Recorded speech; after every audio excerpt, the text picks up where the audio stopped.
Latvijas Republikas Saeimas priekšsēdētājai Inārai Mūrniecei. Ladies and gentlemen, please welcome Madam Ināra Mūrniece, Speaker of the Saeima of the Republic of Latvia.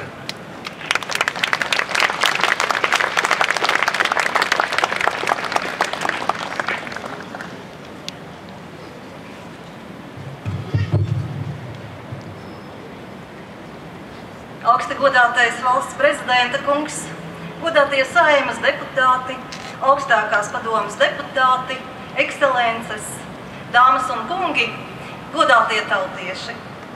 Šī Latvijai ir ļoti svarīga diena. Šodien mēs svinām mūsu tautas gudrības, varonības un tālredzības uzvaru. Mēs svinam uzvaru, ko pirms 25 gadiem izcīnījām ar kailām rokām. Mūsu zobens bija tiesiskums un parlamentārisms. Mūsu vairogs bija nevardarbīgā pretošanās.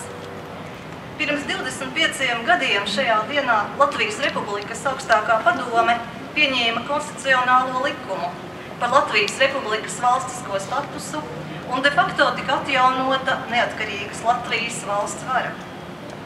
1991. gada 21. augustā izpalika milzīgais emocionālais pacēlums, kāds pie Saeimas nama valdīja apmēram gadu pirms tam, 1990. gada 4. maijā. Izpalika tūkstošiem ugunskuru, kas mūs sildīja un iedrošināja janvāra barikāžu laikā.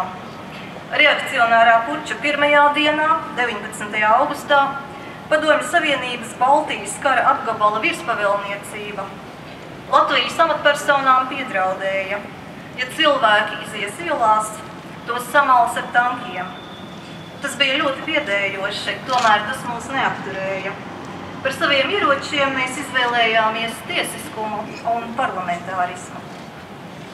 Ārkārtīgi liela nozīme bija ikvienam solim, ko tolaik veicām juridiski.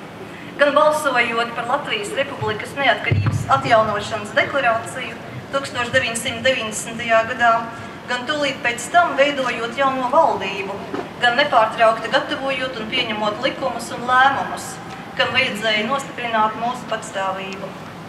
Jaunā kvalitātei tika veidotas Latvijas starptautiskās attiecības. Tika izstrādāti likumprojekti par zemes reformu, kara klausību, valūtas nomaiņu, pilsonības jautājumiem. Jāuzsver, ka mūsu pilsonības likums, kas pilnībā tika pieņemts 1993. gadā, joprojām ir viens no liberālākajiem visā Eiropā. Tas viss tolaik neatgriezeniski cementēja ceļu uz neatkarīgu Latviju. Toreiz puča laikā mēs zinājām, pat ja dažas minūtes pēc konstitucionālā akta pieņemšanas parlamentā ēkā iebruks PSRS karaspēks, juridiskais valstiskuma atjaunošanas fakts nebūs likvidējams. To vairs nekad nevarēs izdzēst no starptautiskajām tiesībām un no vēstures. Otrs mūsu ierocis bija nevardarbīgas pretošanās taktika. Baltiešu draugs ASV Einsteina institūta profesors Džīns Šārps, kuru dēvē arī par nevardarbīgā kara Klauzēvicu, Rīgā starptautiskā konferencē, kas bija veltīta barikāžu 10. gadadienai, teica, kā vispār bija iespējams, ka Padomju Savienība zaudēja konfliktā ar 3 mazām valstīm – Latviju, Lietuvu un Igauniju. Šo 3 valstu tautas uzvarēja, jo tās bija gudras. Tās bija varonīgas un tālredzīgas. Jūs, latvieši, paveicāt to, kas tika uzskatīts par neiespējamu. Līdzīgi uzvarēja arī jūsu brāļi un māsas Igaunijā un Lietuvā. Jūs to paveicāt laikā, kad jūsu valsti bija okupējusi sarkanā armija, kuru atbalstīja Valsts drošības komiteja un komunistiskā partija. Jūs to paveicāt laikā, kad latviešu tikko bija vairākums savā valstī. Par savu uzvaru jums nav jāpateicas nevienam citam, kā tikai pašiem sev, uzsvēra Šārps. Jā, tā bija mūsu latviešu, igauņu un lietuviešu cīņa. Un mēs paši to izcīnījām, un mēs paši bijām tie, kas uzvarēja. Baltiešu cīņa bija īpaša, jo tā bija cīņa par brīvību, demokrātiju, tā bija cīņa par savu valsti, tā bija cīņa par vērtībām. Godātie klātesošie, vēlāk 1991. gada septembrī apsveicot Latviju ar tās starptautisko atzīšanu, demokrātiskais Krievijas politiķis Grigorijs Javlinskis savā vēstulē Latvijas augstākajai padomei norādīja: Baltijas tautu nacionālās atbrīvošanās cīņa lielā mērā veicināja demokrātisko procesu aktivizēšanos visā tā laika Padomju Savienībā. Javlinskis izteica pārliecību, ka Baltijas valstu atzīšana neapšaubāmi veicinās demokrātiskas pilsoniskās sabiedrības attīstību ne tikai Latvijā, Igaunijā un Lietuvā, bet arī citās suverēnajās valstīs, bijušajās PSRS republikās. Un mēs zinām, kas notika mazliet vēlāk, tā paša gada decembrī PSRS beidza pastāvēt. Baltiešu neatlaidība, sīkstums un brīvības alkas neatstāja vienaldzīgu nevienu. Janvāra notikumi bija mainījuši rietumu nostāju. Paši pirmie mūs steidzās atbalstīt tuvākie draugi un kaimiņi. Tās bija Ziemeļvalstis, kuru parlamentu spīkeri arī šodien stāv blakus mums. Jo 1991. gada janvārī Zviedrijas Riksdāga spīkera vietnieks Bertils Fišesje teica uzrunu Latvijas Republikas augstākajā padomē un nosodīja padomju militārā spēka izmantošanu Baltijas valstīs. Īsā laikā pēc janvāra notikumiem Latviju apmeklēja Dānijas, Norvēģijas, Somijas parlamentu delegācijas. Ziemeļu padomes uzaicinājumu uz pirmo kopējo tikšanos Latvija saņēma jau pirms de facto neatkarības jūnijā. Augustā mūsu vēsturē neaizmirstamu lapusi ierakstīja Islande, pirmā pasaules valsts, kas atzina atjaunoto Latvijas republiku. Mēs ļoti augstu vērtējam savus draugus, un tādi Latvijai ir visā pasaulē. Kopā ar mums šodien ir mūsu brāļu tautas, lietuvieši un gauņi, Ziemeļvalstis, kā arī mūsu stratēģiskie partneri no Amerikas Savienotajām valstīm. Kopā ar mums svin Eiropas Savienības un NATO dalību valstu pārstāvji, tostarp arī no Kanādas. Šeit ir draugi no Austrumu partnerības valstīm, arī no Ukrainas. Mēs esam laimīgi, ka varam svinēt svētkus tik kuplā draugu pulkā. Godātā Latvijas tauta, mēs paši esam sava lepnuma avots. Un es šodien saku vissirsnīgāko paldies ikvienam, kurš toreiz pirms 25 gadiem nenobijās. Tās 3 jau tālās augusta dienas bija nopietnas pārbaudījums sirdsapziņai, drosmei, uzticībai. Ko darīt valstī kritiskā brīdī? Iestāties par to, kas ir svarīgs un dārgs, vai beigt no pārspēka? Pārliecinoši lielākā daļa šo pārbaudījumu izturēja, un nu to var atcerēties ar lepnumu. Es esmu pārliecināta, ka mēs visos laikos izturēsim šādus pārbaudījumus. Šodien vissirsnīgākais paldies žurnālistiem, īpaši tiem Latvijas radio cilvēkiem, kuri no iepriekš sagatavotas pagrītas radiostacijas 2 diennaktis nepārtraukti mums raidīja ziņas. Paldies augstākās padomes preses centra darbiniekiem, kuri nepaguruši sniedz informāciju vietējai presei un rietumu valstu mēdījiem. Ikvienam, kurš dokumentēja to dienu notikumus, informēja līdzcilvēkus, nebaidījās izrādīt nicinājumu pret nodevējiem un ienaidniekiem. Paldies varonīgajiem! Pateiksimies arī gudrajiem un tālredzīgajiem Latvijas tautas frontei, kuri jau saulaicīgi bija izstrādājusi x stundas rīcības plānu.